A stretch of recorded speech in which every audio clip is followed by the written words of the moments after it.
My name is Dena Johnson, and I'm reporting on House 11066 Arcadia Sunrise Drive, Henderson, Nevada 89052. This building house has a three bedrooms, two and a half baths. It was built in 2005. Square foot for the entire property is 2,178 square feet. At the time of checking this amount, the house was running at $369,999. For total square footage for that building or home itself, it is 1,408 square feet on that property. Reasons to buy: natural light, quiet cul-de-sac, ample cabinetry, family environment, backyard, spacious open kitchen, trails, and walking community. Parks and trails. Stunning parks with sports and trails and beautiful sunsets and rises adding to the experience of living. You can see the basketball court in the lower right. On the left side, you see an open field where you can play ball, and to the very top to the right, you can also see a bench where picnics can happen. Dining and living spaces. A dining space with great potential for holidays, family functions, and birthday parties. As you can see, the kitchen layout on the lower right hand side is a complete open kitchen concept. The dining room is also in there as well, so it's not far of transportation for food or food really getting all over the house. You could also turn the table to make it a bit longer to fit more people if it was required. You can see in the upper right hand side, there is the picture of the living room that leads the upstairs. But before all that, you can see it is completely open with plenty of windows, as the same for the kitchen. And you even get a bigger close up on the left hand lower side. Investment potential. This home can be rented out per room or the whole house for a family.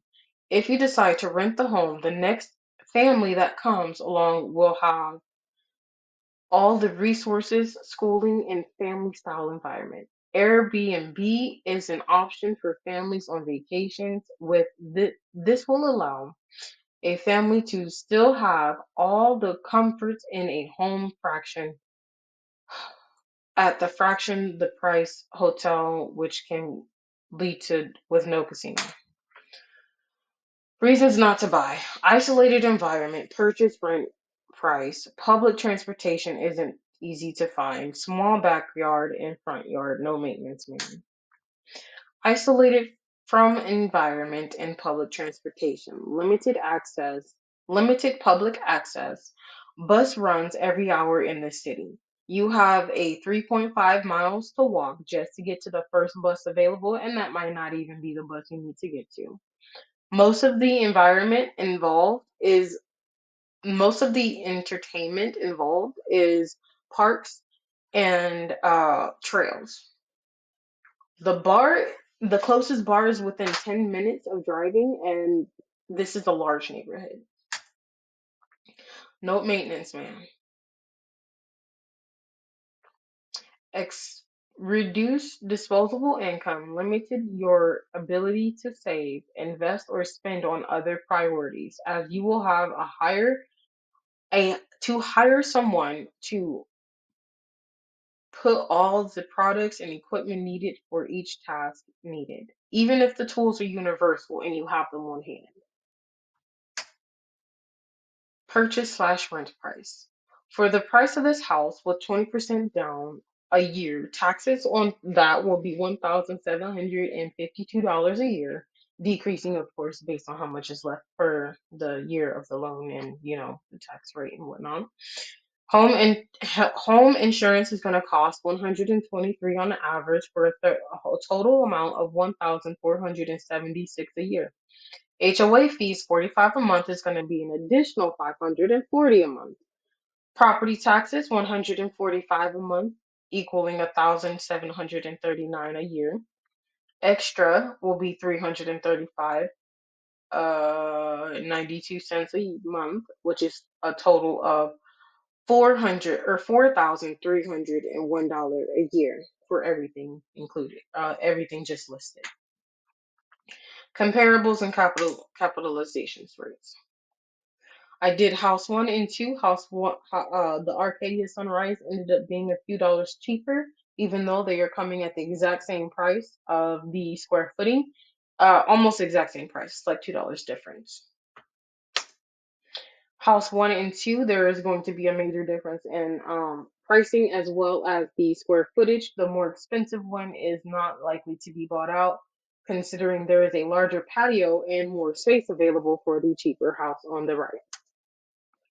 When I compared all four of them for rent, you can see here that one of them is going to equal out to almost $2,000.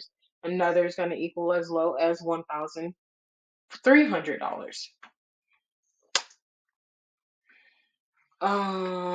This is the breakdown for the cash flow that I was able to do. The only thing I did not add into it was the annual taxes that I went through in the previous slide, and also subtract that because that is an additional charge.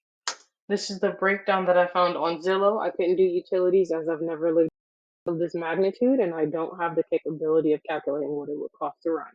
The mortgage insurance is not something I can answer either because, of course, I didn't look into getting a mortgage for this house, for the simple fact that the only way to get percentages is to look at basic usage, or no, basic standardization through multiple places, but it's not a guaranteed price because they have to run your credit. So since I'm not looking for a house, I didn't go that far. And this is my presentation.